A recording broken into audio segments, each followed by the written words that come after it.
1% de hausse un jour, 1% de baisse l'autre jour. 1,4 million de dollars.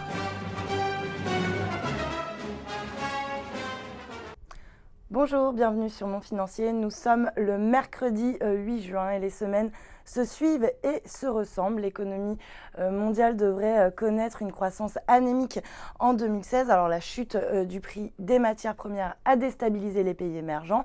Du côté de la première puissance mondiale, eh bien, la vigueur de la croissance a perdu de sa superbe. Et puis sur le vieux continent, ce n'est pas mieux puisque l'inflation et la croissance brillent par leur absence. Du coup, eh bien, la BCE a beau tout donner dans la bataille, à part les taux d'emprunt négatifs, eh bien, les effets positifs liés à sa politique monétaire tardent à se faire voir. On a quand même un tournant dans la politique monétaire européenne puisque la BCE se lance aujourd'hui dans une nouvelle étape en lançant donc un nouveau programme qui consiste donc à racheter sur le marché de la dette privée, autrement dit de la dette d'entreprise bien notée. Alors le montant total des titres éligibles, il atteint près de 714 milliards d'euros. Alors pour commencer, la BCE devrait racheter 5 milliards d'euros par mois d'obligations par mois. Mais le problème, c'est que les économistes doutent déjà de l'efficacité de cette mesure. En attendant, eux, les taux restent très bas puisqu'on a eu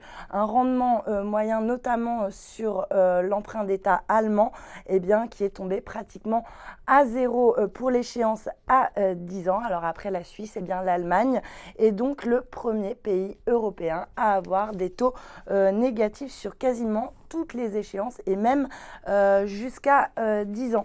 Game over pour la famille Guillemot, fondatrice de la société Gameloft, qui vient donc de rendre les armes en annonçant qu'elle allait apporter à regret l'essentiel de ses titres à l'offre de Vivendi. Alors dans son communiqué de presse, la famille Guillemot n'y va pas de main morte puisqu'elle explique que l'approche hostile de Vivendi est contraire aux intérêts de Gameloft, tant pour ses activités que pour son équipe, et que le nouveau propriétaire n'est pas compatible avec le besoin d'indépendance de Gameloft. Les choses sont dites.